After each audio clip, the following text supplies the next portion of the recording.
ഏവർക്കും സ്മാർട്ട് പീസിലേക്ക് സ്വാഗതം. അങ്ങനെ 2020 ലോകകപ്പ് 2026 ഇന്നലെ കഴിഞ്ഞിരിക്കുകയാണ്. അപ്പോൾ ഏതൊരു ടൂർണമെൻറ്റ് കഴിഞ്ഞാലും, അതിപ്പോൾ ക്രിക്കറ്റ് ആയിക്കോട്ടെ, ഫുട്ബോൾ ആയിക്കോട്ടെ, ടെന്നീസ് ആയിക്കോട്ടെ, ഏതൊരു ടൂർണമെൻറ്റ് കഴിഞ്ഞാലും കോമ്പറ്റീറ്റീവ് എക്സാം തയ്യാറെടുക്കുന്ന കുട്ടികൾക്ക് അത് വളരെ ഇമ്പോർട്ടൻ്റ് ആണ്. അറിയാം, കറണ്ട് അഫയേഴ്സ് ഭാഗത്ത് നിന്ന് നല്ല ചോദ്യങ്ങൾ സ്പോർട്സിൽ നിന്ന് വരാറുണ്ട്.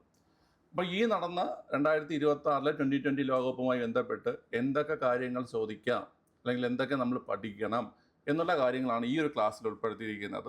ഈ ക്ലാസ് എടുക്കാൻ സ്വാഭാവികമായിട്ടൊരു സന്തോഷമുണ്ട്, കാരണം ഇന്ത്യയാണ് ഈ ലോകകപ്പ് വിജയിച്ചിരിക്കുന്നത്. ഓക്കെ, അപ്പം നമുക്ക് പ്രധാനപ്പെട്ട ഡേറ്റാസ് എന്തൊക്കെയാണ്, അല്ലെങ്കിൽ എന്തൊക്കെയാണ് ഒരു പരീക്ഷാ തലത്തിൽ നമ്മൾ പഠിച്ചിരിക്കേണ്ടത്, 2026 2020 ലോകകപ്പിനെ കുറിച്ച് എന്തൊക്കെ അറിഞ്ഞിരിക്കണം, ആ കാര്യങ്ങളാണ് നമ്മൾ ഈ ക്ലാസ്സിൽ നോക്കാൻ പോകുന്നത്. സോ നമ്മൾ ക്ലാസ് സ്റ്റാർട്ട് ചെയ്യുകയാണ്. ഈ അവസാനത്തെ ലോകകപ്പ് വിജയം കൂടി ആയപ്പോഴും ഇന്ത്യക്ക് ആകെപ്പാടെ 5 ലോകകപ്പുകൾ ഇതുവരെ ലഭിച്ചിട്ടുണ്ട്. ആ 5 ലോകകപ്പുകൾ ഏതൊക്കെയാണെന്ന് നമ്മൾ ഈ ഒരു സെക്ഷനിൽ ആദ്യം പറയാൻ പോകുന്നത്. നിങ്ങളുടെ കാണാൻ കഴിയും, ഇന്ത്യയുടെ 3 ക്യാപ്റ്റന്മാരാണ്, മുൻകാല ക്യാപ്റ്റന്മാരാണ് ഈ ഒരു ചിത്രത്തിൽ കാണാൻ കഴിയുന്നത്. ഇദ്ദേഹത്തെ നിങ്ങൾക്ക് അറിയായിരിക്കും, ഇദ്ദേഹമാണ് കപിൽ ദേവ് അല്ലേ. 1983 ഇന്ത്യക്ക് ആദ്യമായി ഒരു ലോകകപ്പ് ലഭിക്കുന്നത്. അത് ഏകദിന ലോകകപ്പായിരുന്നു. 1983 നമ്മൾ വെസ്റ്റ് ഇൻഡീസിനെ പരാജയപ്പെടുത്തിയിട്ട് ആദ്യമായിട്ട് ലോകകപ്പ് നേടുകയുണ്ടായി. ഈ 1983 ലോകകപ്പിന്റെ വേദി എന്ന് പറയുന്നത് ഇംഗ്ലണ്ട്, അതുപോലെ വെയിൽസ്, ഈ 2 രാജ്യങ്ങളായിരുന്നു 1983 ലോകകപ്പിന്റെ വേദി എന്ന് പറയുന്നത്. വെസ്റ്റ് ഇൻഡീസിനെ പരാജയപ്പെടുത്തുന്നു, ഇന്ത്യ കപ്പ് നേടുന്നു, വേദി ഇംഗ്ലണ്ട്, വെയിൽസ്.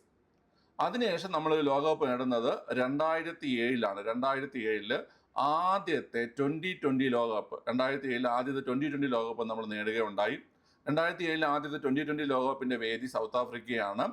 നമ്മൾ പാകിസ്ഥാനെ ഫൈനലിൽ പരാജയപ്പെടുത്തിയാണ് നമ്മൾ ലോകകപ്പ് നേടിയത്. പാകിസ്ഥാനെ ഫൈനലിൽ പരാജയപ്പെടുത്തിയാണ് ഇന്ത്യ ലോകകപ്പ് നേടിയത്, ക്യാപ്റ്റൻ മഹേന്ദ്ര സിംഗ് ധോണി.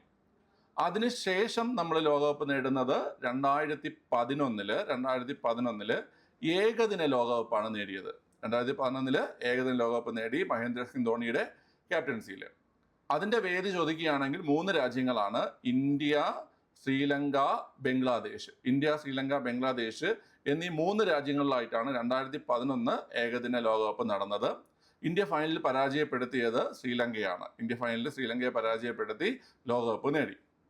അതിനുശേഷം 13 വർഷങ്ങൾ കഴിഞ്ഞ് 2024 ഇന്ത്യ വീണ്ടും 2020 ലോകകപ്പ് നേടുകയുണ്ടായി. 2024 2020 ലോകകപ്പ് നേടുമ്പോൾ ക്യാപ്റ്റൻ രോഹിത് ശർമ്മയാണ്. 2024 2020 ലോകകപ്പ് നേടുമ്പോൾ ക്യാപ്റ്റൻ രോഹിത് ശർമ്മയാണ്. ഇതിൻ്റെ വേദി ചോദിക്കുകയാണെങ്കിൽ 2024 2020 ലോകകപ്പിൻ്റെ വേദിയാണെങ്കിൽ 2 രാജ്യങ്ങളാണ്, അമേരിക്കയും വെസ്റ്റ് ഇൻഡീസും. കേട്ടോ, അമേരിക്ക, വെസ്റ്റ് ഇൻഡീസ് എന്നീ രാജ്യങ്ങളായിരുന്നു വേദിയായിട്ടുണ്ടായിരുന്നത്. ഈ മത്സരത്തിൽ, അതായത് ഫൈനൽ മത്സരത്തിൽ നമ്മൾ ആരെ പരാജയപ്പെടുത്തിയാൽ സൗത്ത് ആഫ്രിക്കയാണ് പരാജയപ്പെടുത്തിയത്. നമ്മൾ പരാജയപ്പെടുത്തിയത് സൗത്ത് ആഫ്രിക്കയാണ്. അപ്പം ഇതാണ് ഇന്നലത്തെ നേട്ടത്തിന് മുമ്പുള്ള 4 നേട്ടങ്ങൾ. അതായത് ഇന്നലെ നമുക്ക് ലഭിച്ചത് 5ാമത്തെ ലോകകപ്പാണ്. അതിൽ 2 ഏകദിന ലോകകപ്പുകളും 3 2020 ലോകകപ്പുകളും നമുക്കിപ്പം സ്വന്തമായിട്ടുണ്ട്. 2 ഏകദിന ലോകകപ്പുകളും 3 2020 ലോകകപ്പും ഇന്ത്യക്ക് സ്വന്തമായിട്ട് ഇപ്പം ലഭിച്ചിട്ടുണ്ട്. അപ്പോൾ ഈ വർഷങ്ങളും വേദികളും ക്യാപ്റ്റന്മാരും പരാജയപ്പെടുത്തിയ ടീമുകളും നിങ്ങൾ നോട്ട് ചെയ്ത് പഠിക്കുക. ഇതെല്ലാം ഇമ്പോർട്ടൻ്റ് ആണ്, വളരെ വളരെ ഇമ്പോർട്ടൻ്റ് ആണ്. പഠിച്ചോളാം കേട്ടോ. ഓക്കെ, ഇനി അടുത്ത് 2026 2020 ലോകകപ്പിനെ കുറിച്ച് പറയുകയാണെങ്കിൽ, ഈ വേൾഡ് കപ്പിന്റെ 10ാമത്തെ എഡിഷനാണ് ഇത്. 10ാമത്തെ എഡിഷൻ നമ്മൾ നേരത്തെ പറഞ്ഞു, 2007 ആദ്യമായിട്ട് നടന്നത്. അതിൻ്റെ 10ാമത്തെ എഡിഷനാണ് 2026 നടന്നത്. ഇനി ഈ വേൾഡ് കപ്പ് നടന്ന തീയതി ചോദിക്കുകയാണെങ്കിൽ ഫെബ്രുവരി 7 മുതൽ മാർച്ച് 8 വരെ. നിങ്ങൾക്ക് അങ്ങനെയൊക്കെ സ്റ്റേറ്റ്മെന്റ് ആയിട്ടൊക്കെ പരീക്ഷയിൽ ചോദിക്കാറുണ്ട്.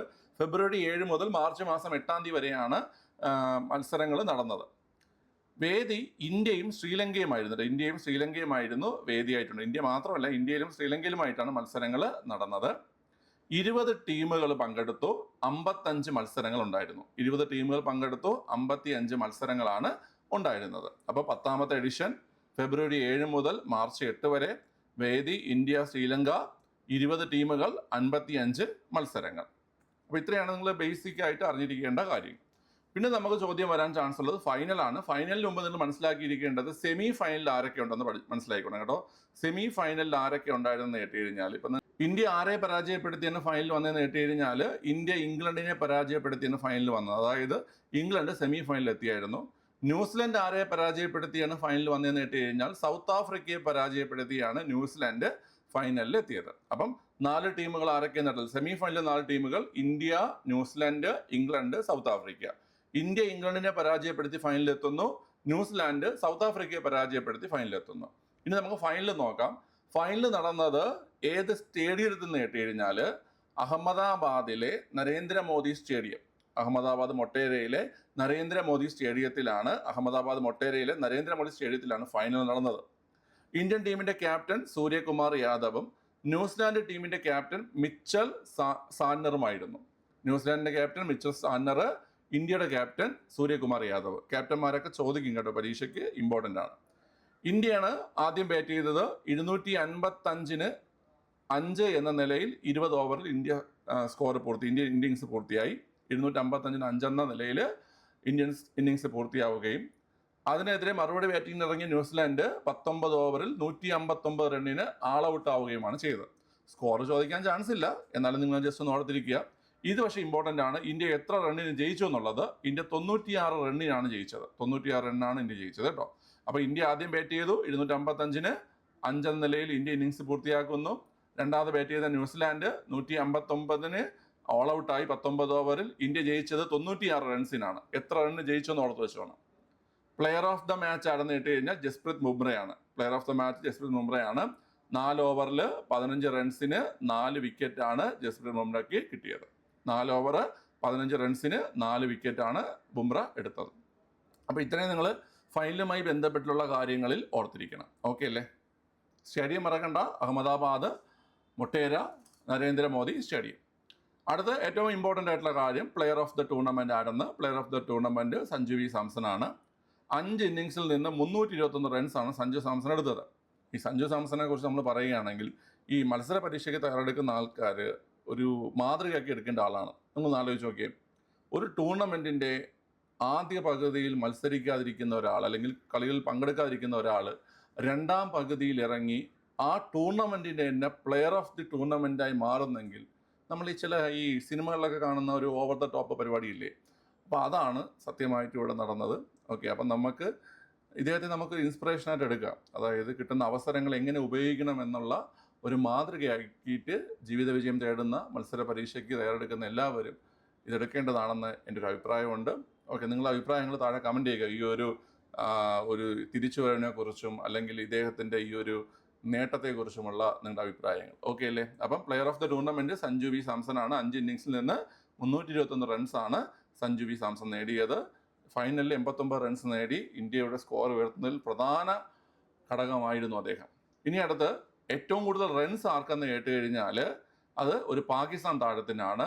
സാഹിബ് സാദ ഫർഹാൻ 383 റൺസാണ് നേടിയത്. 383 റൺസാണ് നേടിയത്. അപ്പോൾ അദ്ദേഹത്താണ് ഏറ്റവും കൂടുതൽ റൺസ് കേട്ടോ.